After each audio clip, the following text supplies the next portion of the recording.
প্রযুক্তি খাতে হতে পারে সম্ভাবনাময় অর্থনৈতিক গন্তব্য জানিয়েছেন প্রধানমন্ত্রী। সেমিকন্ডাক্টর শিল্পের জন্য অবকাঠামো নির্মাণের উদ্যোগ নিয়েছে সরকার। আবারও অবৈধ ভিওআইপি কারবারে জড়িয়ে পড়েছে গ্রামীণফোন। প্রমাণ পেয়েছে বিটিআরসি। 18,40,000 টাকা জরিমানা।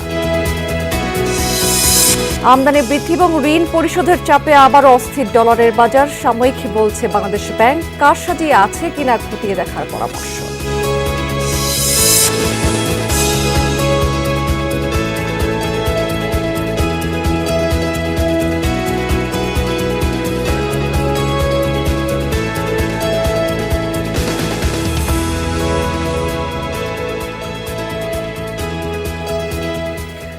আমন্ত্রণ বিজনেস স্টুডিওতে এতক্ষণ শিরোনাম দেখছিলেন। এবার চলে যাচ্ছি পুরো খবর এবং পুরো সময় জুড়ে আপনাদের সাথে থাকছি আমি রাবেয়া স্মৃতি।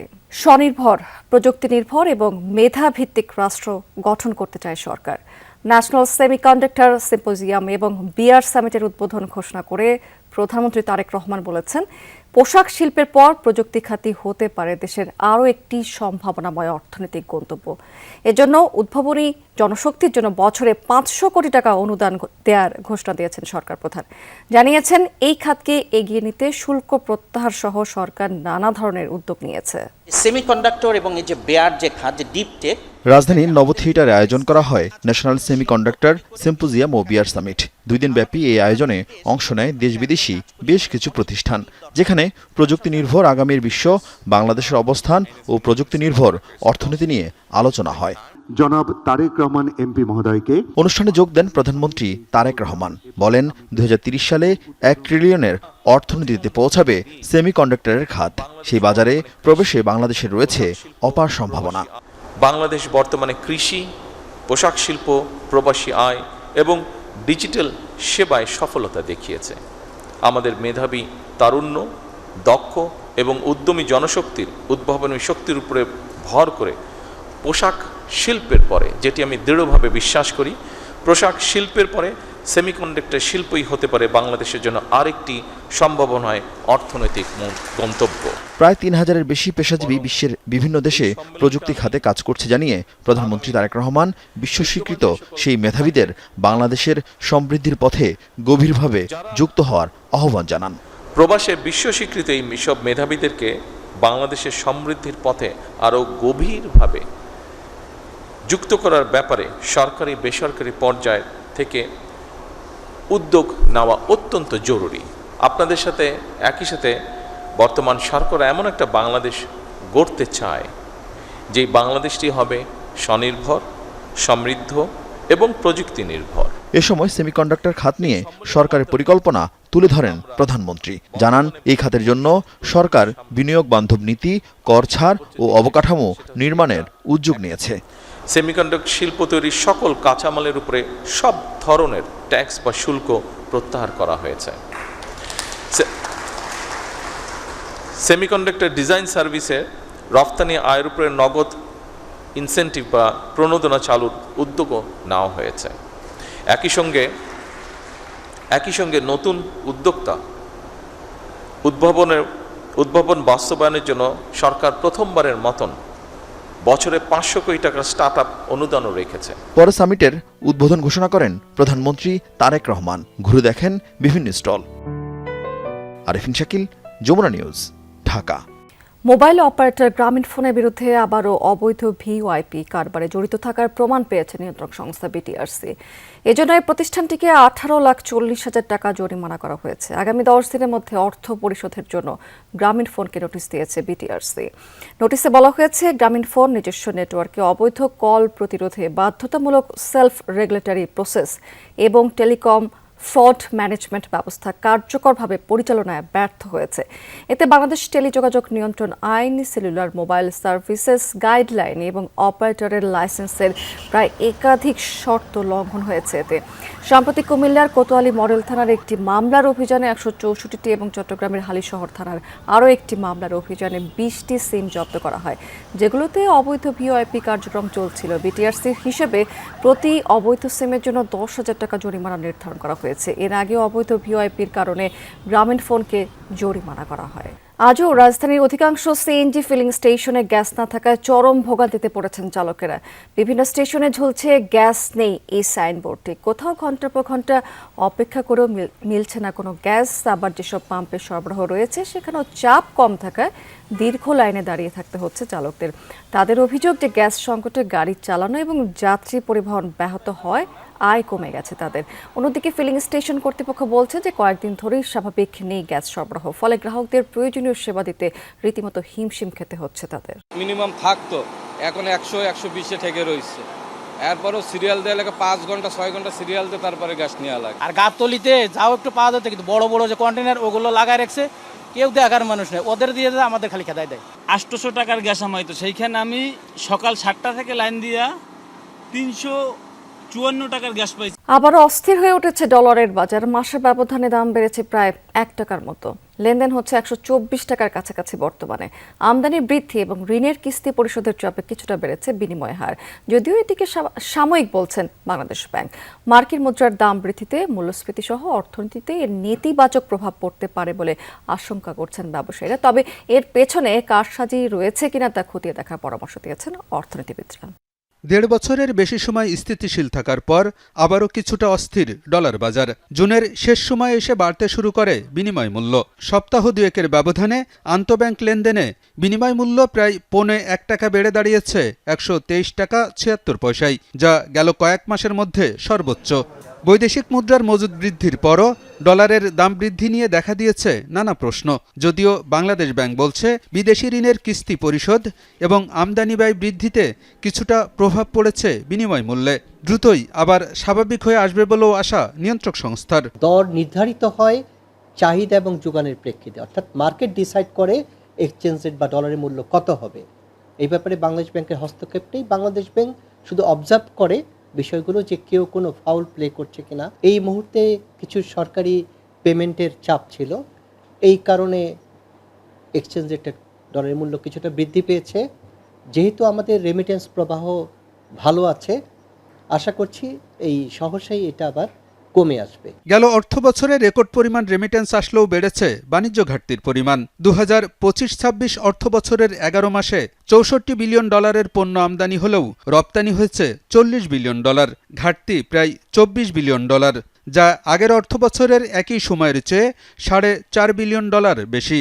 অর্থনীতিবিদরা বলছেন আমদানি ব্যয় বৃদ্ধিতে ডলারের দাম বাড়তে পারে, তবে এখানে কোনো কারসাজি আছে কিনা তাও খতিয়ে দেখার পরামর্শ তাদের। ইন্টার ব্যাংক বা সেন্ট্রাল ব্যাংক টু ব্যাংক সেখানের কিছু মানে ট্রানজ্যাকশন প্রসিজিওর থাকে, সেখানে অনেক সময় অনেক ব্যাংক ডলার ধরে রাখে।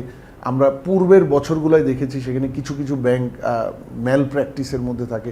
সেগুলো এই মুহূর্তে আছে নাকি আমরা জানি না, কিন্তু বাংলাদেশ ব্যাংক হয়তো সেই জায়গাগুলোর মনিটরিংয়ে রাখবে বলে আমরা ধরে নিচ্ছি। কিন্তু ডলারের দাম বর্তমানে যেটা বাড়ছে, এর বড় কারণ হলো ইম্পোর্ট ধীরে ধীরে গ্রো করছে, ডলারের ডিমান্ডের উপর চাপ বাড়ছে, সাপ্লাই সেইভাবে গ্রো করছে না। ব্যবসায়ীরা বলছেন ডলারের দাম বৃদ্ধিতে আমদানি ব্যয় বাড়বে, যার প্রভাব পড়বে পণ্যের দাম ও মূল্যস্ফীতিতে। তাই এ বিষয়ে কেন্দ্রীয় ব্যাংকের কার্যকর উদ্যোগ দরকার বলেও মনে করেন তারা। ইম্পোর্ট ড্রিভেন কান্ট্রি, আমাদের ইম্পোর্ট এক্সপোর্টের থেকে অনেক বেশি, এটার উপর একটা বিরূপ প্রতিক্রিয়া হবে এবং যেটা মূল্যস্ফীতিকে উস্কে দেবে। তাছাড়াও বিভিন্ন সেক্টরে যারা ম্যানুফ্যাকচারিং আছে, ডোমেস্টিক ইন্ডাস্ট্রিতে আছে, যারা কনস্ট্রাকশনে আছে, সমস্ত কিছুর উপরে এটা ইম্প্যাক্ট করবে। এখন তো আমরা একটা বহুমুখী সমস্যার মধ্যে দিয়ে চলছি। অনেকে ব্যাংকে ঋণ শোধ দিতে পারছেন না, অনেকে ফ্যাক্টরি বন্ধ হয়ে যাচ্ছে। তারপরে এটা হবে কি, বোঝার পরে শাকের আঠির মতো হবে। খোলা বাজারেও ডলারের দাম 1 টাকা বেড়ে লেনদেন হচ্ছে 127 টাকার আশেপাশে। আলমগীর হোসেন, যমুনা নিউজ, ঢাকা। জোরপূর্বক শ্রম রোধে ব্যর্থতার অভিযোগে মার্কিন যুক্তরাষ্ট্র যে শুল্ক আরোপ করেছে তার কোনো ভিত্তি নেই। সাবি অডিটোরিয়ামে রাইজ ও ইউরো কিডস বিশ্ববিদ্যালয়ের অনুষ্ঠান শেষে সাংবাদিকদের প্রশ্নের জবাবে শিল্প এবং বাণিজ্য মন্ত্রী খন্দকার আব্দুল মুকতাদির এমন মন্তব্য করেছেন। জানিয়েছেন নতুন শুল্ক আরোপে যুক্তরাষ্ট্রের সাথে দ্বিপাক্ষিক বাণিজ্য পরিস্থিতির পরিবর্তন ঘটবে না। আগের শুল্ক নীতি ছিল আইন অনুসারে সময় অতিক্রম করায় নতুন করে একই মাত্রার শুল্ক থাকবে, তবে তা হচ্ছে ভিন্ন নামে। তীব্র খাদ্য সংকট নিয়ে জাতিসংঘের প্রতিবেদন সম্পর্কে মন্ত্রী আরও বলেছেন, দেশে ইউরিয়া সহ সকল ধরনের সারের যথেষ্ট মজুদ রয়েছে, এ নিয়ে দুশ্চিন্তার কোনো কারণ নেই। মার্কিন যুক্তরাষ্ট্র প্রথমে যে ধারায় ট্যারিফ ধার্য করেছিল তাদের সুপ্রিম কোর্ট বলেছে যে এটা মেনটেনেবল, প্রেসিডেন্টের সেই ক্ষমতা নেই। সেটি বাতিল করার পরে সেকশন 122 এটা হচ্ছে ব্যালেন্স অফ পেমেন্টের জন্য যদি প্রেসিডেন্টের কাছে মনে হয় কোনো দেশের উপরে ট্যারিফ আরোপ করবে, সেটা সর্বাধিক 150 দিনের জন্য বলবৎ। ভরা মৌসুমেও মিলছে না কাঙ্ক্ষিত পরিমাণ ইলিশ। দেশের অন্যতম বৃহৎ ইলিশের পাইকারি বাজার চাঁদপুর বড় স্টেশন মাছঘাটে সরবরাহ কমেছে প্রায় কয়েক গুণ। এতে সাধারণ মানুষের নাগালের বাইরে চলে গেছে রূপালী এই মাছের দাম।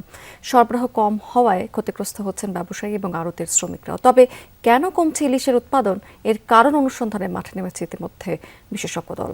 চলছে ইলিশের ভরা মৌসুম, বেড়েছে জেলেদের ব্যস্ততা, তবুও আশানুরূপ মাছের দেখা নেই নদীতে। প্রতিদিন ঘন্টার পর ঘন্টা চেষ্টার পরেও অনেকেই ফিরছেন প্রায় খালি হাতে। কয়েক বছর আগেও এ সময়ে চাঁদপুরের মাছঘাটে প্রতিদিন 1 থেকে 1,500 মণ ইলিশের বেচাকেনা হতো। তবে এবার বাজারে আসছে না 100 মণ মাছও। সরবরাহ কমে যাওয়ায় 1 কেজি ওজনের ইলিশ বিক্রি হচ্ছে প্রায় 3,000 টাকায়। মৎস্যজীবীরা বলছেন, নির্বিচারে জাটকা নিধন, অবৈধ কারেন্ট জালের ব্যবহার, নাব্যতা সংকট এবং জলবায়ু পরিবর্তনের প্রভাব নদীতে ইলিশের স্বাভাবিক চলাচলে বাধা তৈরি করছে। সরবরাহ কম হওয়ায় ক্ষতিগ্রস্ত হচ্ছেন ব্যবসায়ী ও আড়তের শ্রমিকরা। টাকা অধীনে সবকিছু ধরে লাই, প্রশাসন জায়গা জায়গা দিয়া প্রশাসনে দৌড়িয়া টাকা খায়, নদী গেছে শুকায়া। এই কারণে গাঙ্গে স্রোত হইতে পারে না, স্রোত বেশির কারণে ইলিশ মাছ বেশি হয়, কিন্তু স্রোত নাই, ইলিশ মাছও জন্ম হইতে পারে না। ছোট বড় সব কারেন্ট দানা মূলত বাদ করে দিলে আবার শাবক ইলিশ মাছ জৈবন দেশ হয়তো আমরা পাইতাম। অন্যান্য বছরের তুলনায় এবার মাছ কম, গত বছরও কম হয়েছে, কিন্তু তার চেয়েও বেশি কম এই বছর। আর এই কম হওয়ার কারণে আসলে ব্যবসায়িকরাও অনেক সমস্যার মধ্যে আছে। পরিসংখ্যান বলছে, গত 2 বছরে দেশে ইলিশের উৎপাদন কমেছে 42,000 মেট্রিক টন। তবে জেলা মৎস্য কর্মকর্তার দাবি, বিভিন্ন সীমাবদ্ধতার মধ্যেও ইলিশ সম্পদের উন্নয়নে বিশাল নদী অঞ্চলে কাজ করছেন তারা। আমাদের অভিযান আমরা প্রতিনিয়ত চলমান রেখেছি। কিছু বিচ্ছিন্ন ঘটনা যেগুলো জেলেরা মানে না, তাদেরকে তো আমরা অভিযানকালীন সময় মোবাইল কোর্টের মাধ্যমে তাদেরকে ধরে নিয়ে আসা এবং তাদের শাস্তি দেওয়া হয়। এদিকে সংকটের প্রকৃত কারণ অনুসন্ধানে এরই মধ্যে কাজ শুরু করেছে 5 সদস্যের একটি বিশেষজ্ঞ দল। গ্লোবাল ক্লাইমেটিক চেঞ্জ, অর্থাৎ কিছু তাপমাত্রা বৃদ্ধি, পানি প্রবাহ কমে যাওয়া এবং লবণাক্ততা ধেয়ে আসা, সিলটেশন, বালু উত্তোলন, তাদের মাইগ্রেটরি রুট বাধাগ্রস্ত হচ্ছে। জেলার মেঘনা ও পদ্মা নদীতে ইলিশ সহ বিভিন্ন মাছ শিকার করে জীবিকা নির্বাহ করেন প্রায় 1.5 জেলে। সাইফ আহমেদ, যমুনা নিউজ। রাজবাড়ীর প্রধান ডাকঘরের শতাধিক গ্রাহকের প্রায় 1 কোটি টাকা আত্মসাতের অভিযোগ উঠেছে। লেটার রাইটার শিহাব মৃধার দিকে অভিযোগের তীর সবার। ভুক্তভোগীদের দাবি যে এই ঘটনায় তৎকালীন পোস্টমাস্টার সহ সংশ্লিষ্ট কয়েকজন কর্মকর্তা কর্মচারীরও যোগসাজশ রয়েছে। যদিও এই অভিযোগ রীতিমতো অস্বীকার করেছেন বিদায়ী পোস্টমাস্টার। এই ঘটনায় 2টি তদন্ত কমিটি গঠন করেছে ডাক বিভাগ। এই যে 2 লাখ টাকা দিছি, মনে করেন যে ভবিষ্যতের কথা চিন্তা করে 2 লাখ টাকার সঞ্চয়পত্র কিনতে গিয়েছিলেন রাজবাড়ীর হালিমা বেগম, কিন্তু সার্ভার জটিলতার অজুহাতে একটি রসিদ দিয়ে টাকা জমা রাখেন লেটার রাইটার শিহাব মৃধা। 3 মাস ঘোরানোর পর হালিমা বেগম জানতে পারে জমা দেয়া অর্থ ডাকঘরের হিসাবে ঢোকেনি। পুরো টাকা নিয়েই চম্পট দিয়েছে শিহাব মৃধা। শুধু হালিমা নয়, এমন প্রতারণার শিকার রাজবাড়ীর প্রধান ডাকঘরের অন্তত 60 জন গ্রাহক। তাদের অভিযোগ, তৎকালীন পোস্টমাস্টার সহ কয়েকজন কর্মকর্তা কর্মচারীর যোগসাজশ ছাড়া অর্থ আত্মসাৎ সম্ভব নয়। এসব অভিযোগের সুষ্ঠু তদন্ত ও জড়িতদের দৃষ্টান্তমূলক শাস্তির পাশাপাশি দ্রুত আমানতের টাকা ফেরতের দাবি জানিয়েছেন ক্ষতিগ্রস্তরা। 50,000 টাকা রাখছি, শিহাব বলছে যে সবকিছু কমপ্লিট, 2 সপ্তাহ পরে এসে বই নিয়ে যাবেন। পরে 2 সপ্তাহ পরে ফোন দিয়ে যোগাযোগে পাইনি। কাউন্টার থেকে বলবে যে টাকাটা এখানে জমা দিন আর কাগজপত্র সবকিছু ওখানে দেন, ও করে দিবে। তাহলে তো এখানে তো আমার মনে হচ্ছে যে তাহলে তো এখানে এরা জড়িত। আমরা বাসায় রাখতে পারি না, সরকারি জায়গায় রাখতে পারি না, আমরা টাকাটা রাখবো কোথায়? কর্তৃপক্ষ যদি যথাযথ পদক্ষেপ নিত বা তারা যদি একটু অ্যালার্ট থাকতো, তাহলে এ ধরনের দুর্ঘটনা হতো না। ঘটনা জানাজানি হলে গত 12 জুলাই কুষ্টিয়া বিভাগীয় ডাক কার্যালয়ের কর্মকর্তারা তদন্তে গিয়ে অভিযুক্ত শিহাবকে ডাকঘরে পেলেও তাকে আইনশৃঙ্খলা বাহিনীর কাছে সোপর্দ করেনি। এরপর থেকে আত্মগোপনে শিহাব। তার ছোট ভাই মাহবুব মৃধার দাবি, এই ঘটনার সাথে যারা জড়িত তাদের সকলকে আইনের আওতায় আনা হোক।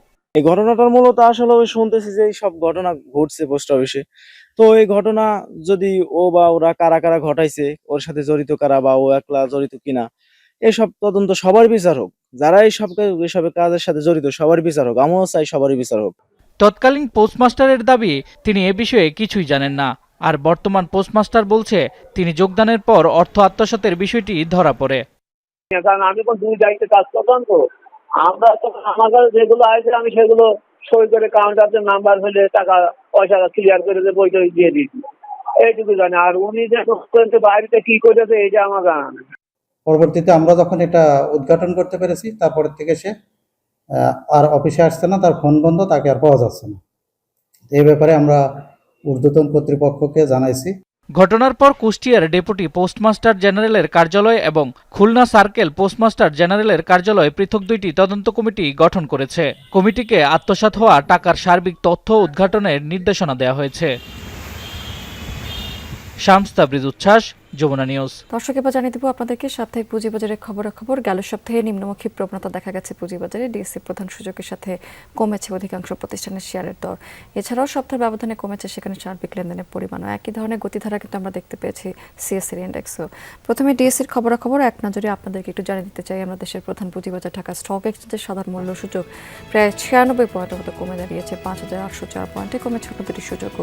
ডিএসসিএস সূচক 23 এবং ডিএস30 সূচক 38 পয়েন্টের মতো কমেছে। গেল সপ্তাহে সার্বিক লেনদেন হয়েছে 5316 কোটি টাকার শেয়ার। এর আগের সপ্তাহে কিন্তু লেনদেন হয়েছিল 7374 কোটি টাকার শেয়ার। হাত বদল হওয়া প্রতিষ্ঠানের মধ্যে দাম বেড়েছে 120টি, কমেছে 240টি এবং অপরিবর্তিত ছিল মাত্র 26টি কোম্পানির শেয়ারের দর। ডিএসসিতে লেনদেনের ভিত্তিতে শীর্ষে ছিল মালিক স্পিনিং। হাত বদল হয়েছে মোট 25 কোটি 90 লাখ টাকার শেয়ার। 22 কোটি 94 লাখ টাকা কিছু বেশি লেনদেন নিয়ে দ্বিতীয় অবস্থানে ছিল টেকনোড্রাগস এবং আইটি কনসালটেন্ট, এটি ছিল তৃতীয় অবস্থানে। প্রায় 47 ভাগ বেড়ে দর বৃদ্ধি তালিকায় ডিএসসিতে গত সপ্তাহে শীর্ষে ছিল এমবিএল ফার্স্ট মিউচুয়াল ফান্ড। এরপরে রয়েছে যথাক্রমে ফরেস্ট ফাইন্যান্স এবং international leasing and financial service. গত সপ্তাহে দর পতনের দিক থেকে শীর্ষে ছিল মেঘনা ইন্স্যুরেন্স, প্রায় 13 ভাগ কমে প্রথমে এই কোম্পানিটি ছিল। এর পরের অবস্থানে ছিল উসমানিয়া গ্লাস শিট ফ্যাক্টরি এবং গ্লোবাল ইন্স্যুরেন্স।